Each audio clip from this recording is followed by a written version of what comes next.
Hello বন্ধুরা, welcome back to our channel পাইলি রান্নাঘরে সবাইকে স্বাগত। আজকে বানাবো মুড়ির মোয়া। প্রথমে আমি এখানে একটা কড়াই বসিয়ে দিয়েছি গ্যাসে। কড়াইটা গরম হয়ে গেলে আগে থেকে গুলে রাখা ভেলি গুড় দিয়ে দিচ্ছি। দিয়ে গুড়টাকে কিছু সময় জাল দিয়ে নেব। অল্প একটু সামান্য পরিমাণে জল দিয়ে দেব। দিয়ে আবারও গুড়টাকে কিছু সময় ফোটাতে থাকবো।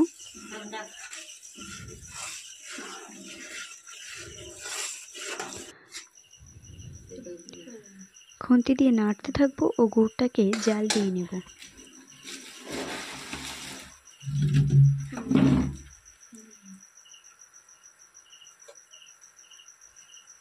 এবার অল্প অল্প করে মুড়ি দিতে থাকবো ও গুড়টাকে নাড়তে থাকবো।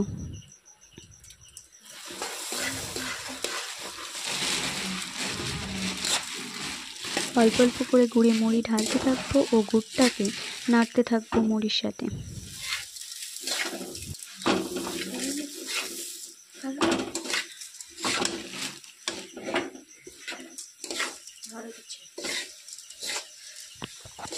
মুড়ি ও গুড় ভালোভাবে নেড়ে নেব কিছু সময়।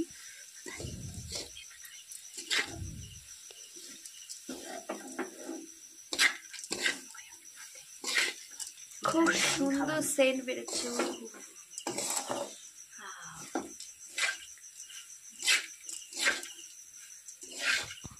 গুড়টা কিন্তু একটু আঠা আঠা ভাব আসলে তবে মুড়িটা দিতে হবে।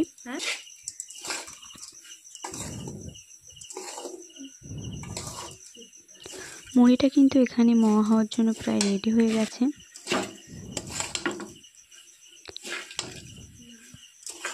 মুড়িটা কিন্তু এখানে মোয়া হওয়ার জন্য একেবারে রেডি। এবার এটাকে নামিয়ে নেব। নামিয়ে নেওয়া হয়ে গেছে। এখানে আমি একটা থালা নিয়ে নিয়েছি। থালাতে অল্প অল্প মুড়ি দিয়ে এভাবে হাতের সাহায্যে অল্প ভাবে প্রেস করে চেপে দিতে হবে থালাতে। এখানে আমি দু রকম ভাবে মুড়ি তৈরি করছি।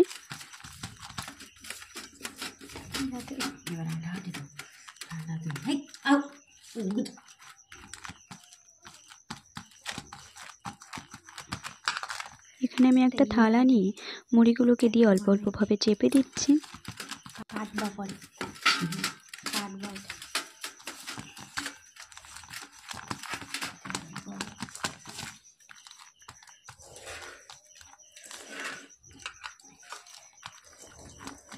এটাকে কিন্তু আপনি আমি ছুরি দিয়ে কেটে নেব পরে।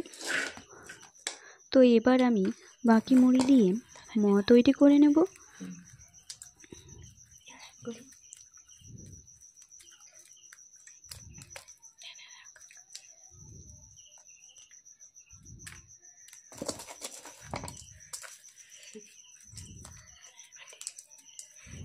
মজা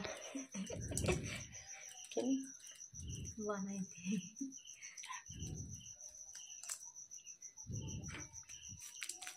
এখানে কিন্তু আমি মোয়া তৈরি করে নিচ্ছি।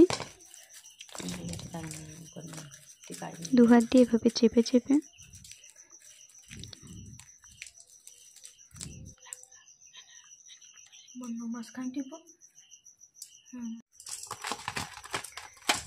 এটা কিন্তু একটু ঈষৎ উষ্ণ গরম থাকতে থাকতে তৈরি করতে হবে, নইলে ঠান্ডা হয়ে গেলে একেবারে মুড়িটা এক জায়গায় লেগে যাবে, তখন আর মোয়া তৈরি করতে পারবো না। এবার আগে আমি যেটা থালায় দিয়ে রেখেছিলাম সেটাকে এবার ছুরি দিয়ে কেটে নিচ্ছি টুকরো টুকরো করে।